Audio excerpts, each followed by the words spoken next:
Halo, Assalamualaikum warahmatullahi wabarakatuh. Kembali lagi dengan saya Risa Febriana Putri dengan NIM 112112881 dari program studi akuntansi angkatan 2021. Pada video kali ini saya akan berbagi ilmu mengenai analisis regresi di aplikasi SPSS. Oke, langsung saja kita ke soalnya ya teman-teman. Soalnya itu PT Anak Negeri ingin menghitung gaji pegawainya dengan masa kerja selama dia mengabdi di perusahaan tersebut. Berikut data masa kerja pegawai dan gajinya. Nah, ada dua masalah ya teman-teman. Yang pertama itu, apakah ada hubungan antara masa kerja dengan jumlah gaji pegawai? Dan yang kedua, apakah kecenderungan gaji pegawai di masa yang akan datang mengalami kenaikan atau penurunan? Dan di sebelah kirinya itu data-data masa kerja dan gajinya teman-teman, ada 20 data masa kerja dan gaji. Oke, langsung saja kita ke aplikasi SPSS-nya ya teman-teman. Nah, langsung kita ke variable view. Untuk variable view-nya itu ada masa kerja dan gaji. Nah, saya sudah inputkan terlebih dahulu karena untuk mempersingkat waktu. Nah, langsung saja kita ke data view. Nah, untuk datanya itu saya kopikan saja ya teman-teman. Nah, itu sudah muncul. Karena untuk mempersingkat waktu, jadi saya kopikan terlebih dahulu. Nah, untuk langkah selanjutnya kita klik Analyze. Kemudian kita klik Regression. Kemudian kita klik Linear. Kemudian pada variabel masa kerja, kita pindahkan ke kolom Dependent. Untuk variabel gaji kita pindahkan ke kolom independen. Kemudian kita klik option. Pada pilihan stepping method kriteria, masukkan angka 0,05 pada kolom entry dan 0,10 di reformal. Kemudian kita klik continue. Lalu kita pilih kolom statistik. Untuk regression coefficient atau perlakuan koefisien regresi, tetapkan aktif pilihan estimate. Lalu klik pada pilihan deskriptif pada kolom sebelah kanan serta tetap aktifkan model fit. Selanjutnya, klik continue dan klik OK untuk memproses data.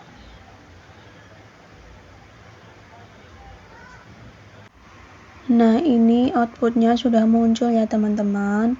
Untuk menjawab masalah, rata-rata masa kerja dengan jumlah data 20 adalah 8,70 dengan standar deviasi 3,895.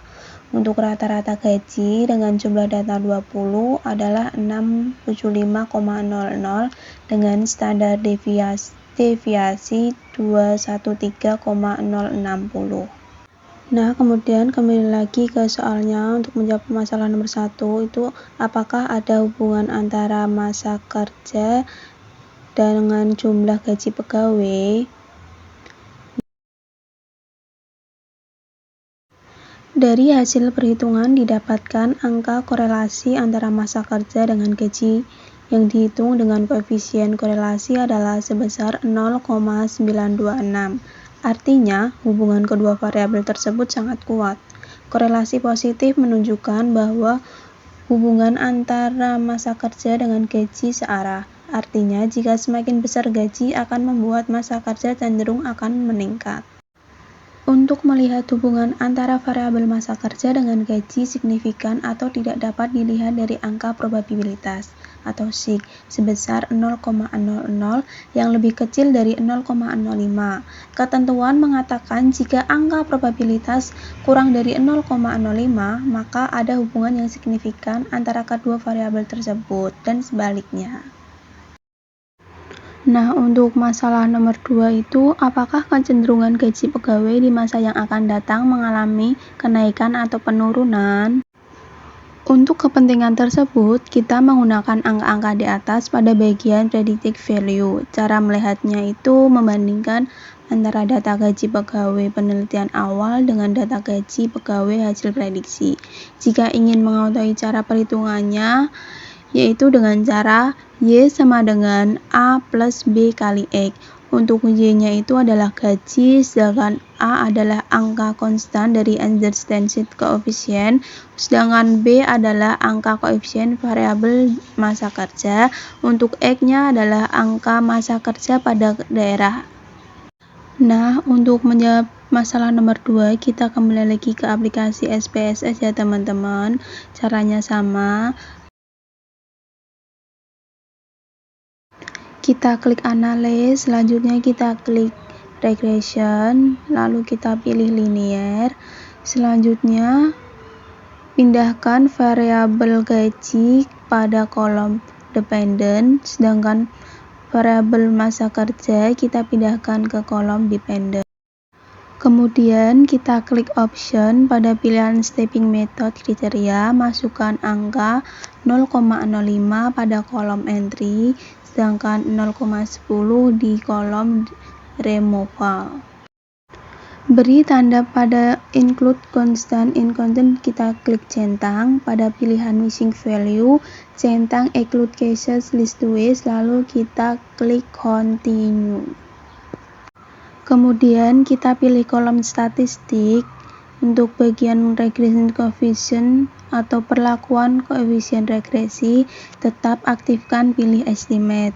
Lalu klik pada pilihan deskriptif pada kolom sebelah kanan, serta tetap aktifkan model fit. Selanjutnya kita klik continue dan klik OK untuk memproses data. Nah, itu outputnya sudah muncul ya teman-teman. Nah, di sini kita hanya mengambil data dari koefisiennya saja ya teman-teman. Nah, untuk menjawab rumusnya yang tadi yang sudah saya jelaskan, yaitu Y sama dengan 234,264 plus 50,659 kali 3. Nah, angka 3 itu diperoleh dari masa kerja awal ya teman-teman. Nah, dari hasilnya Y diperoleh senilai 386,349. Untuk kesimpulan yang dapat kita simpulkan dari kasus di atas adalah hubungan antara masa kerja dengan gaji adalah 0,926 atau sangat kuat, searah dan signifikan. Pengaruh masa kerja terhadap gaji sebesar 85,8%. Nah, 85,8% ini bisa dilihat di tabel summary label R-square. Kemudian pengaruh variabel lain di luar modal sebesar 14,2%. Nah, 14,2% ini didapat dari 100% dikurangi 85,8%. Kecenderungan gaji secara umum mengalami kenaikan atau meningkat. Oke, cukup sekian video dari saya. Semoga video ini bisa bermanfaat ya teman-teman. Jika ada salah kata, mohon dimaafkan ya teman-teman. Wassalamualaikum warahmatullahi wabarakatuh.